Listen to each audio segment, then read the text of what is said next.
Se o fim for bom, vale qualquer coisa?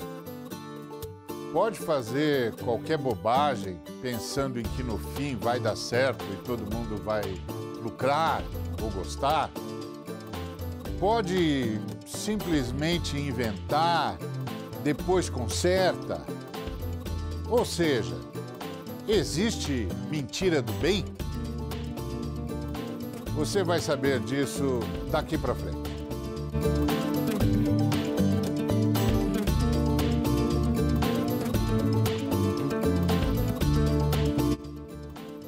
Você sabe que Jesus fez uma profecia que de fato era uma determinação divina.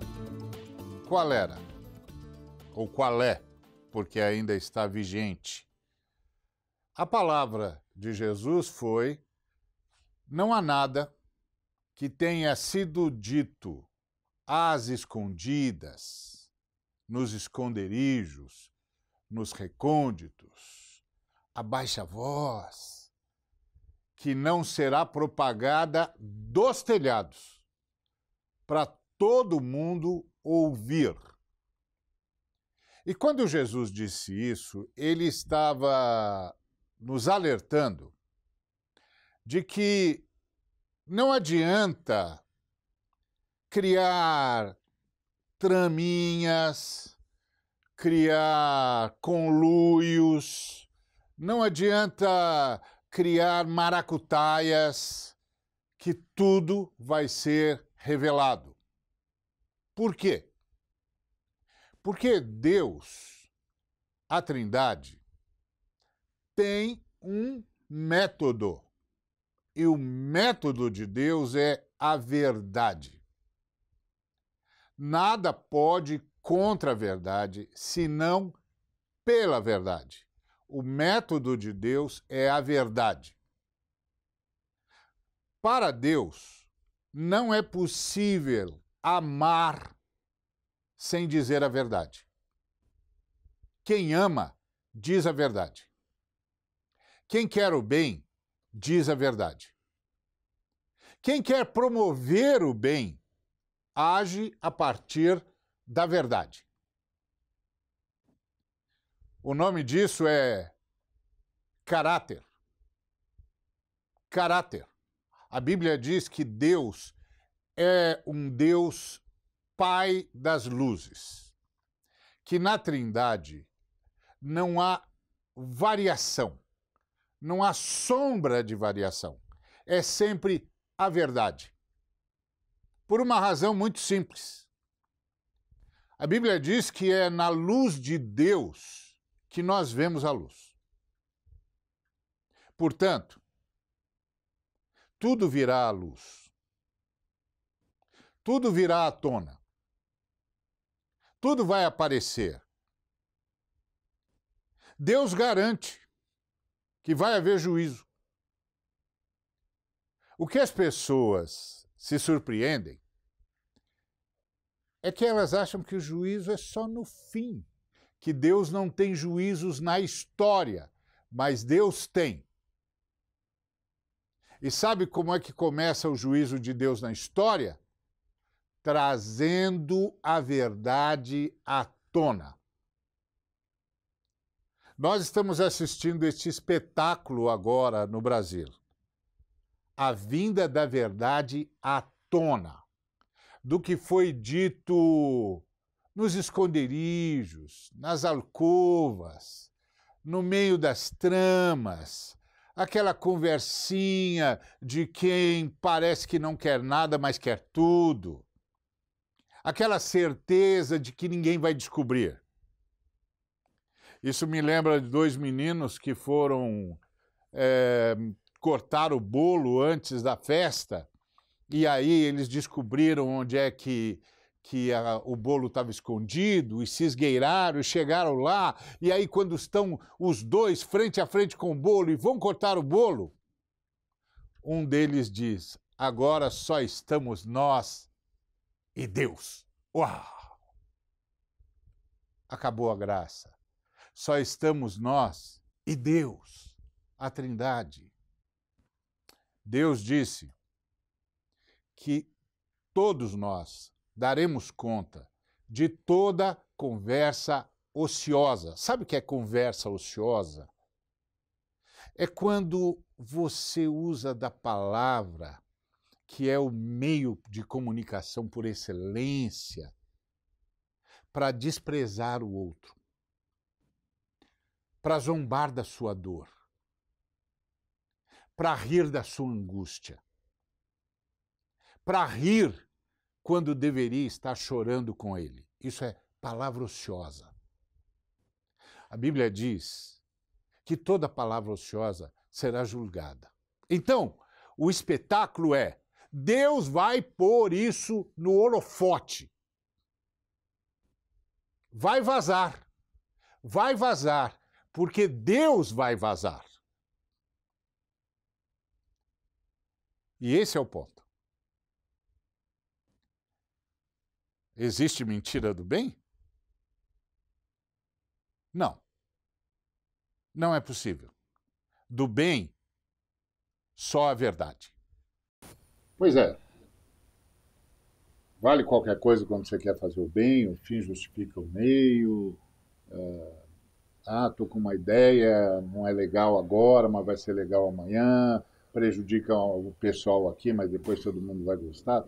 Isso, como é que é isso? Isso é um absurdo que nós estamos vivendo. Eu queria falar do Glenn.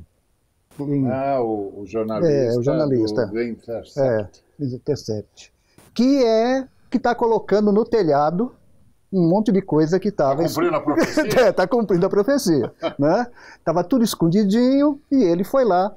Eu conheci o Glenn na Flip de Paraty em 2014, quando ele falou, lá ele foi falar sobre a questão lá do Snowden. Sim, né?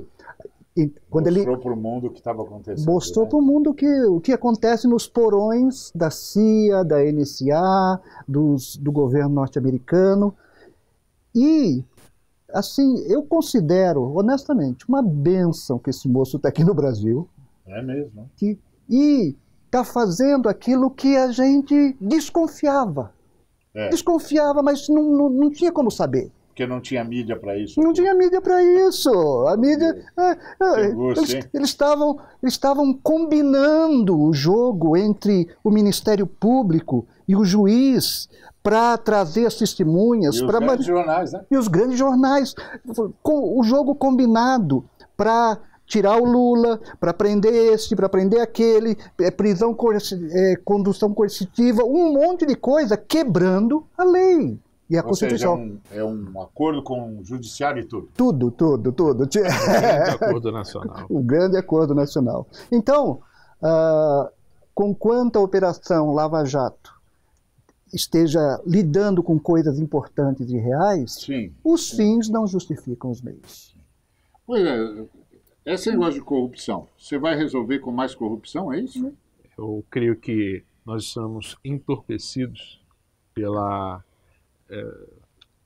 muitos filmes que nós vemos que o herói ele tem que se tornar muitas das vezes o vilão para que a justiça venha à tona.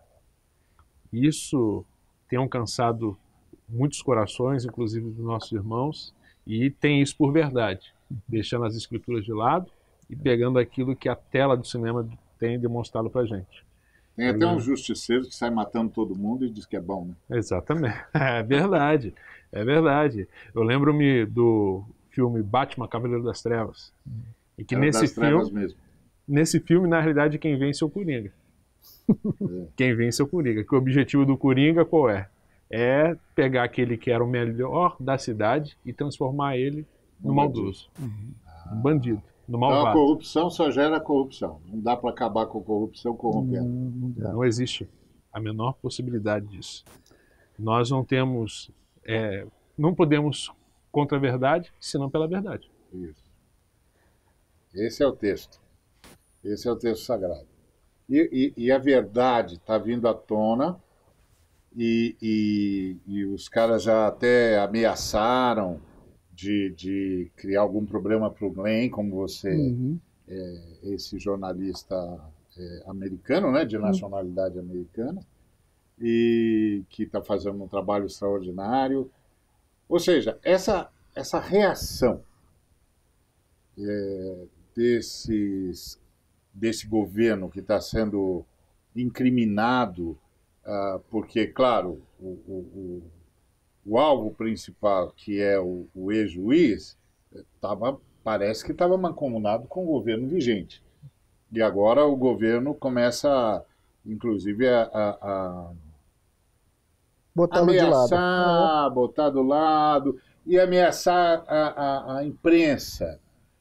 Como é que é isso? Não é esse o papel mesmo da imprensa, de cumprir a profecia de que o que foi dito no esconderijo tem de aparecer no holofote? Seria, mas a imprensa no Brasil tem lado, né? Ela não é imparcial, ela se diz, se vende como imparcial, mas ela tem lado, ela representa interesses tanto dos seus próprios empresários quanto das suas ligações políticas com a elite brasileira. Eles têm lado, eles passaram anos, décadas tentando destruir a figura pública do Lula e não conseguiram. Não conseguiram. Lula ainda vai sair de lá inocentado. Né? Ele é resiliente demais, o bicho é bom. É verdade. E nós aqui somos cristãos. Ninguém está falando aqui que somos a favor da corrupção. O que nós estamos dizendo é que nós não podemos utilizar de uma arma maligna para tentar extirpar uma arma maligna. Nós não precisamos ser malvados. O mal não pode acabar com o mal. Né? Nós não precisamos ser malvados para acabar com o malvado. Por falar em malvado, tem hora que realmente dá vontade de chorar.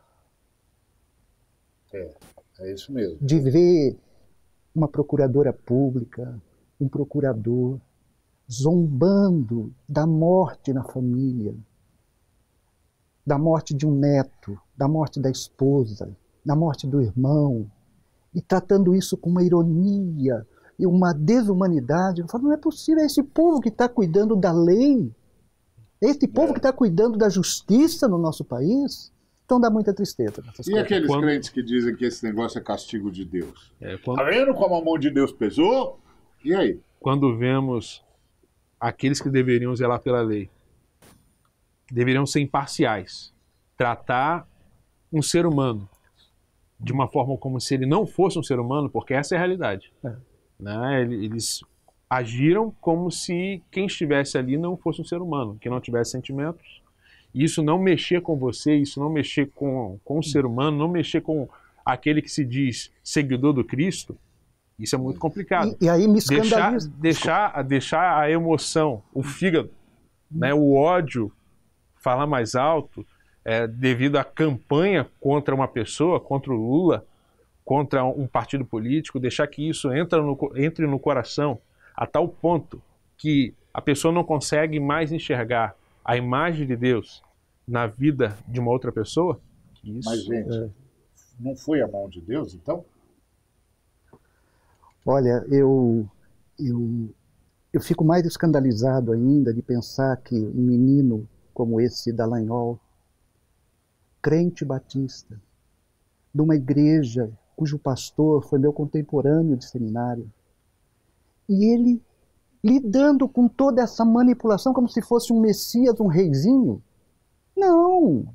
Alguém tem que parar e falar para esse menino, calma aí, moço, não é assim não, tem lei aqui, tem regra, tem Constituição e tem povo cobrando também. A gente vai cobrar. E olha, gente, esse negócio de que a mão de Deus pesou, Deus não é ruim como você, não. Você está pensando que Deus é ruim igual você, que ele é mau igual você? Não, ele não é não, ele é bom. Deus é bom. O tempo todo ele é bom. Não, isso chama-se morte, tragédia, dor. São as questões que sobrevieram à humanidade depois que nós rompemos com Deus. E aí, todo mundo tinha de chorar, não é? Porque Deus está chorando. Não é? Onde é que Jesus estava? No leito de morte do Lázaro, mesmo sabendo que ia ressuscitá-lo. Onde Jesus estava primeiro? Não estava chorando? Não é o versículo mais contundente da Bíblia? Então, esse versículo contundente da Bíblia é: Jesus chorou. Vamos conversar mais sobre isso depois do intervalo.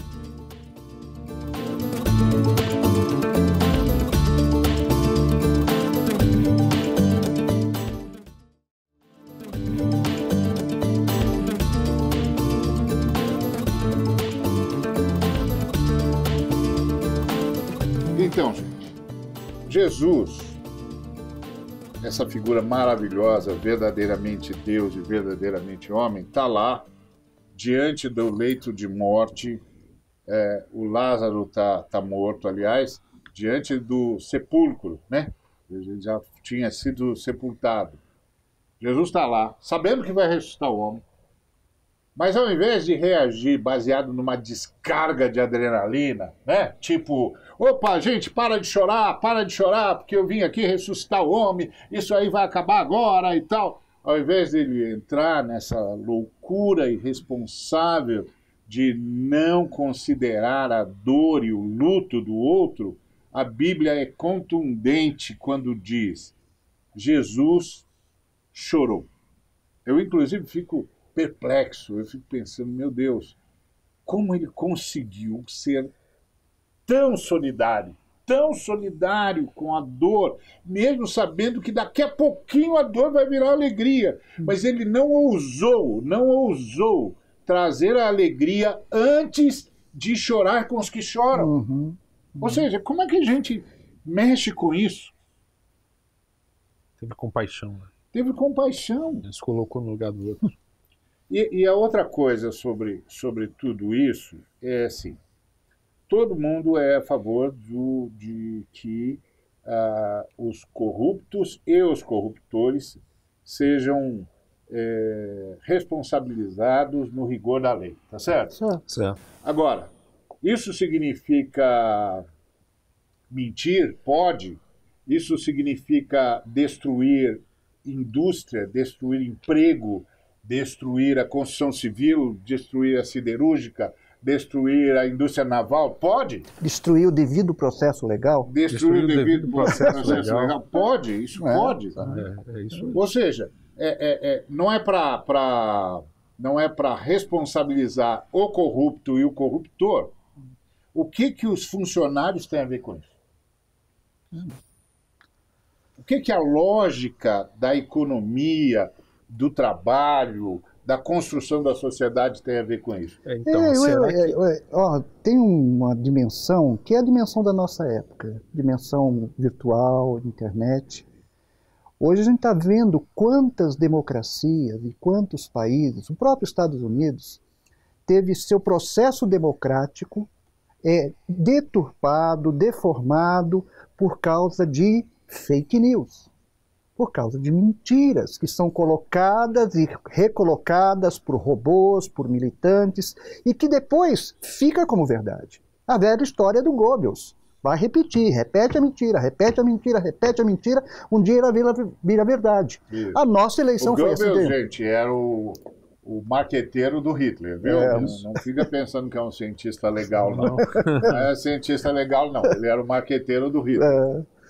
E tem um filme que está aí em cartaz aí na Netflix, que acho que é Realidade Hackeada.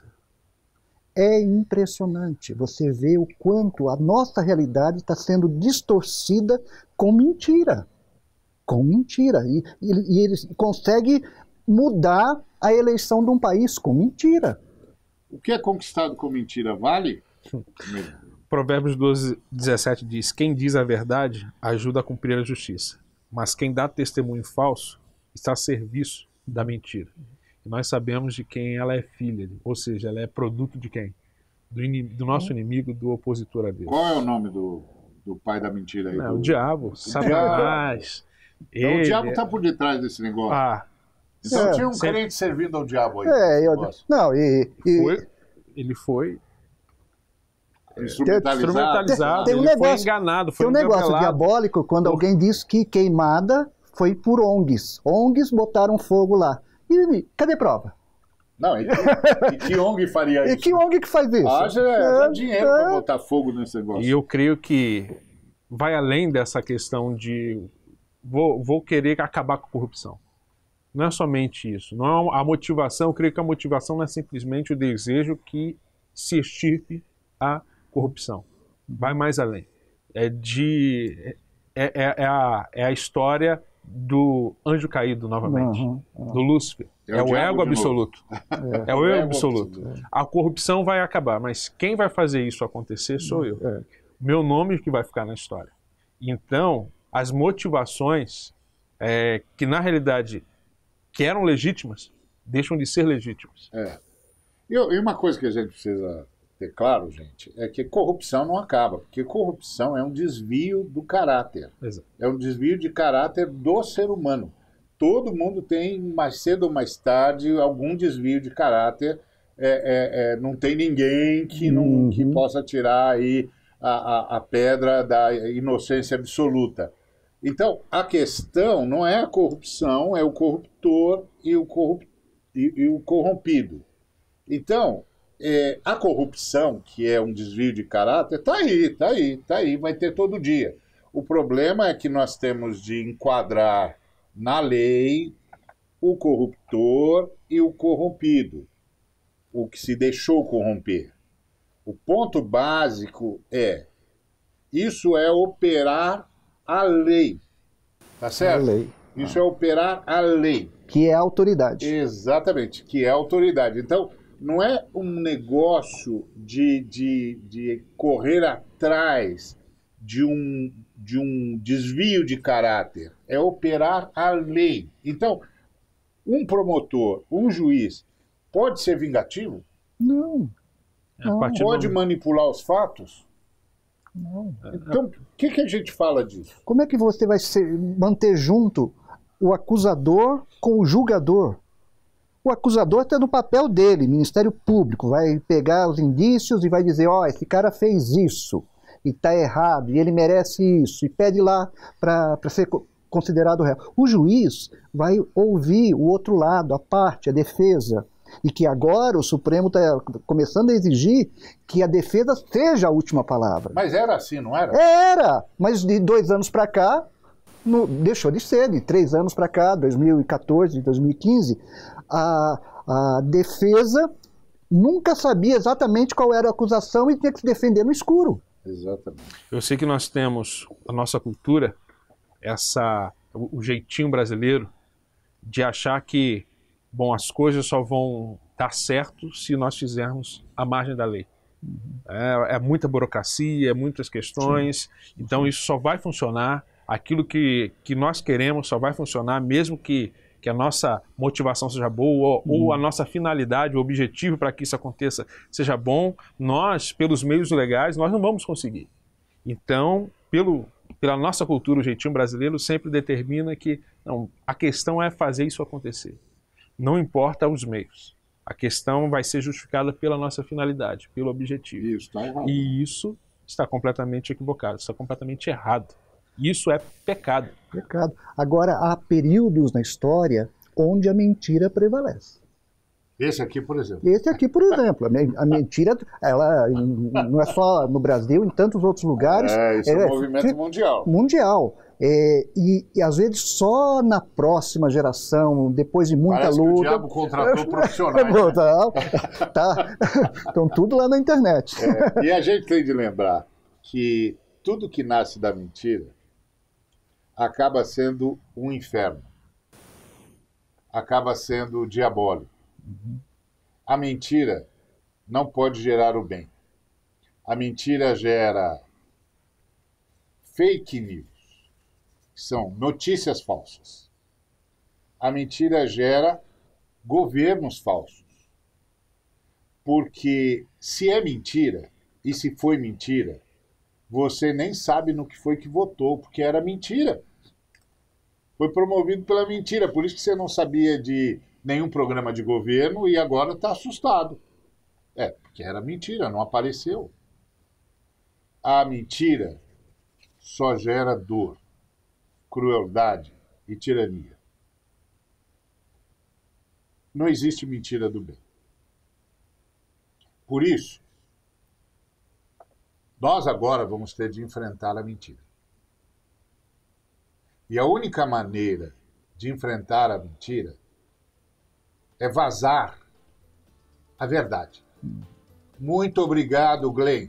Obrigado. Muito obrigado a todos os jornalistas que estão com você. Moços e moças corajosos, que em nome de Deus vazaram a verdade. Porque nada pode contra a verdade, senão pela verdade. Guarde isso, meu irmão, minha irmã, porque é com você daqui para frente.